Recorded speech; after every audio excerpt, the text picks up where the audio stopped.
ఆంధ్రప్రదేశ్ రాష్ట్ర చరిత్రలోనే తల్లికి వందనం అనేది ఒక సరికొత్త నాంది పలికారు గౌరవ ఆంధ్రప్రదేశ్ రాష్ట్ర ముఖ్యమంత్రి నారా చంద్రబాబు నాయుడు గారు. ఇవాల్టి రోజున ఇదే అంశంపై మనతో మాట్లాడేందుకు Badvel Telugu Desam party town president Vengalreddy గారు ఉన్నారు. వారిని అడిగి తెలుసుకుందాం. సార్ చెప్పండి, ఏంటి అసలు ఈ యొక్క తల్లికి వందనంపై మీ యొక్క అభిప్రాయం? గత 4 రోజుల నుంచి నిర్విరామంగా మీరు ప్రజల వద్దకు వెళ్తున్నారు సుపరిపాలనలో తొలి అడుగులో భాగంగా. తల్లికి వందనం అనేది భారతదేశంలోనే ఒక సాంస్కృతికమైన విషయము.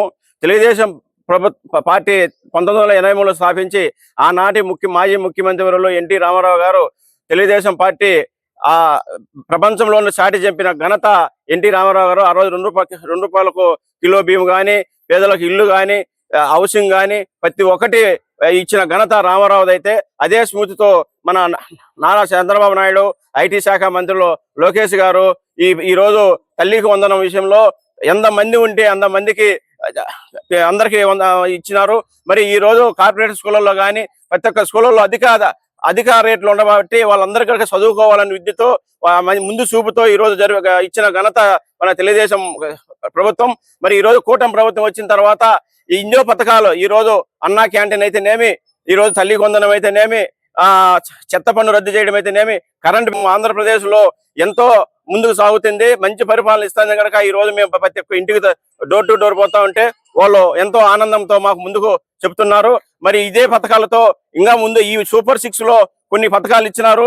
ఈ ప్రజలు ఈ రోజు ఏమి చెప్తున్నారంటే, ఒక సూపర్ 6 కాదు, డబల్ 6 ఇవ్వచ్చు, ట్రిపుల్ 6 ఇవ్వచ్చు అనే దాని కనుక వాళ్ళు ముందు చూపుతూ ఉన్నారు.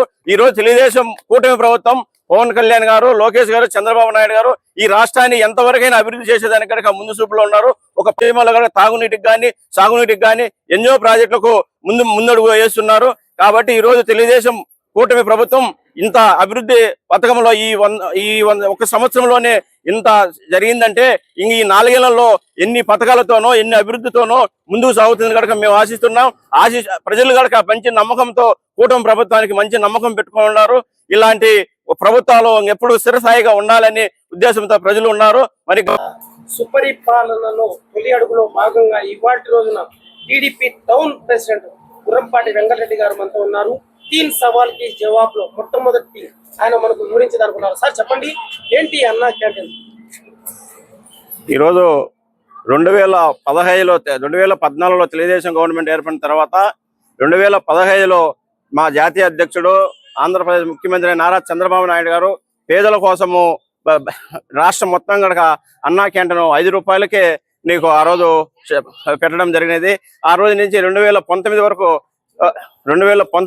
అన్నా క్యాంటీన్ ₹5తో భోజనము, నాణ్యతమైన ఫుడ్తో, కూరలతో జరిపినాము.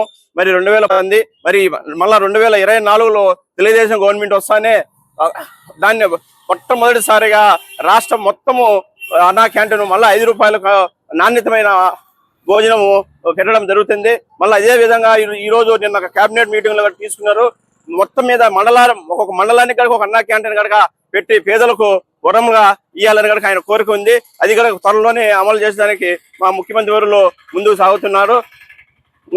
వృద్ధాప్య పింఛన్లపై మీ యొక్క అభిప్రాయం ఏంటి? కూటమి ప్రభుత్వం మా గత ప్రభుత్వము మాదిరిగా మేము విడతల వారిగా పెంచుకుంటా మేము పోలేదు. మా ప్రభుత్వం వచ్చిన తర్వాత ఒకేసారి 3,000 నుంచి 4,000 రూపాయలు చేసిన ఘనత మా చంద్రబాబు మా ముఖ్యమంత్రి వర్యులది. మరి గత ప్రభుత్వం మాదిరి గారు సంవత్సరానికి 250 మేము పెంచుకుంటూ పోలేదు. మరి ఈ దఫ మరి మేము ముఖ్యమంత్రిగా లేని పీరియడ్లో గనక మార్చి, ఏప్రిల్, మే నుంచి గనక ఆ 3 నెలలు జూన్లో మేము ప్రమాణ స్వీకారం చేసిన తర్వాత 4,000, 7,000 రూపాయలు ఒకేసారి ఇచ్చిన ఘనత భారతదేశంలో మన ముఖ్యమంత్రి తప్పక ఏ రాష్ట్రంలో కనుక లేదని కనుక మేము ఈ రకంగా వివరించుకుంటున్నాం. తల్లికి వందనంపై మీ యొక్క అభిప్రాయం అంటే ఆంధ్రప్రదేశ్ రాష్ట్రంలోనే కాదు, భారతదేశ చరిత్రలోనే ఇది ఒక సరికొత్త రికార్డు. వీటిపై మీ యొక్క అభిప్రాయం ఏంటి సార్?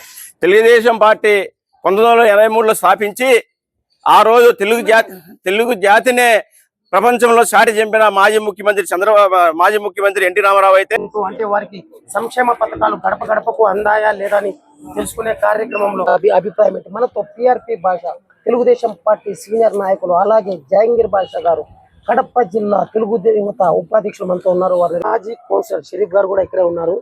ఇవాళ రోజున 3 సవాల్కి జవాబు పోయింది కాబట్టి చంద్రబాబు నాయుడు గారు మేనిఫెస్టోలో ఖచ్చితంగా అన్న క్యాంటీన్లు ఓపెన్ చేస్తామని చెప్పి చాలా మంది ఒక పూట భోజనం 5 రూపాయలు చంద్రబాబు నాయుడు గారు ఇచ్చిన మాట ప్రకారము అన్న క్యాంటీన్ 5 రూపాయల భోజనానికే ఏర్పాటు చేసి ప్రతి బీదవాడు కానీ మధ్యతరగతి వాళ్ళు కానీ ఎవరైనా కానీ కడుపు నిండా 3 పూట్ల 5 రూపాయలతో భోజనం చేస్తున్నారు. ఈ అన్న క్యాంటీన్ పెట్టడం వల్ల కూడా చంద్రబాబు నాయుడు గారు నీతి నిజాయితీ పేద ప్రజల ఆకలి ఖచ్చితంగా తీరిన పేద ప్రజలు 3 పూట్ల 5 రూపాయల భోజనానికే బాగా సంతోషంగా హ్యాపీగా తింటున్నారు. అన్నా క్యాంటీన్లు ఓపెన్ వల్ల ఈరోజు మళ్ళా మధ్యతరగతి కుటుంబంలో ఉన్న వాళ్ళు చాలా మంది సంతోషంగా 3 పూట్ల భోజనం చేస్తున్నారు.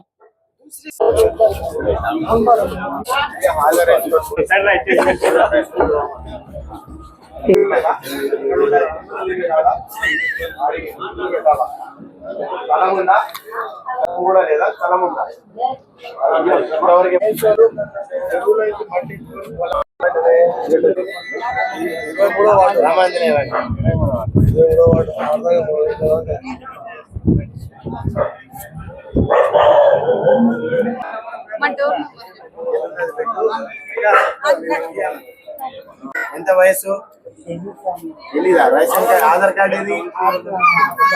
అందరికీ నమస్కారం. ఈరోజు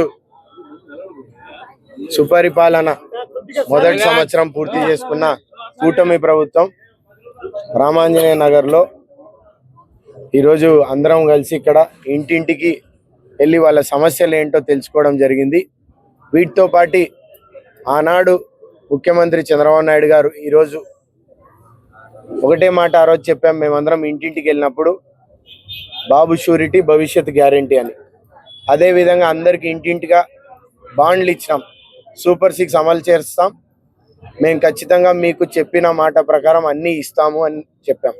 ఈరోజు ప్రభుత్వం రావడం మనం దాదాపు ఈరోజు వరకు 3 పథకాలు ఇవ్వడం జరిగింది. త్వరలోనే ఉచిత బస్సు మహిళలకు ఇస్తామని కూడా ముఖ్యమంత్రి గారు తెలియజేశారు. ఈరోజు మనం ఇంటింటికి ఎక్కడికి వెళ్ళినా కానీ తల్లికి వందనం, ఇంట్లో ఎంతమంది పిల్లలు ఉంటే అందరినీ చదివిస్తామనే బాధ్యత ఆనాడు చెప్పిన చంద్రబాబు నాయుడు గారు ఈరోజు ముఖ్యమంత్రిగా అందరికీ అమౌంట్ పడాల్సిన అవసరం ఉంది. అక్కడక్కడ కొన్ని సమస్యలు వస్తున్నాయి, అవి అధికారులు కానీ సచివాలయం సిబ్బంది కానీ రెక్టిఫై చేయమని మేము అక్కడక్కడ తిరిగినప్పుడు వాళ్ళని సూచించి పరిష్కరించమని చెప్తున్నాం. వీటితో పాటు మీ అందరికీ ఇక్కడ ఉచిత గ్యాస్ అనేది కూడా కొంతమంది ఈకేవైసీ వల్ల ఇబ్బంది పడుతున్నారు. సివిల్ సప్లైస్ డిపార్ట్మెంట్ వాళ్ళని కూడా ఈ ఈకేవైసీ చేసి వాళ్ళ గ్యాస్ డబ్బులు ఉచితంగా రావాల్సిన అవసరం ఉందని మనం అందరం తెలియజేస్తున్నాం. అదేవిధంగా మనం ప్రభుత్వం వచ్చి సంవత్సరం రోజుల్లోనే గత పాలకులు చేయలేని పని పారిశుభ్రత మనం ఇక్కడ చాలా ఆంధ్ర స్వచ్ఛ బద్వేల్ అనేసి ఇదే నినాదంతో గత సంవత్సరం రోజుల్లో ఇక్కడ మనం అందరము ఇక్కడ ఉన్న కార్యకర్తలు మరియు అందరూ ఇక్కడ ఉన్న నాయకులు ప్రజాప్రతినిధులు అందరితో పాటు కమిషనర్ కానీ యంత్రాంగం కానీ అందరు ఇక్కడ ఉన్న వాళ్ళు సచివాలయం సిబ్బంది బాగా పనిచేసి ఇక్కడ ఎంతవరకు వీలైనంత వరకు నీట్గా పెట్టి చెత్త కానీ లేదంటే ఇక్కడ ఉన్న ప్లాస్టిక్ నిర్మూలన కానీ లేదంటే నీళ్లు తాగునీరు ప్రతి ఇంటికి వచ్చే బాధ్యతగా తీసుకొని చేస్తున్నాం. చేసినవి అన్నీ ఉన్నాయి, ఇంకా చేయాల్సింది ఉంది కూడా అని మీకు తెలియజేస్తున్నాం. త్వరలో ఇక్కడ రోడ్లు కానీ ఇవన్నీ కానీ శ్రీకారం చుడతామని మీ అందరికి చెప్తున్నాం. ఒక ప్రణాళిక పరంగా మనం ముందుకెళ్తున్నాం. అందుకే వచ్చిన వాళ్ళందరికీ ఈ మంచి ప్రభుత్వం అనేసి అందరూ ఇది అందరికీ రావాల్సినటువన్నీ సమకూర్చి తీసుకోండి, ఒక్కోటి పరిష్కరిస్తామని మీ అందరికి తెలియజేస్తున్నాం.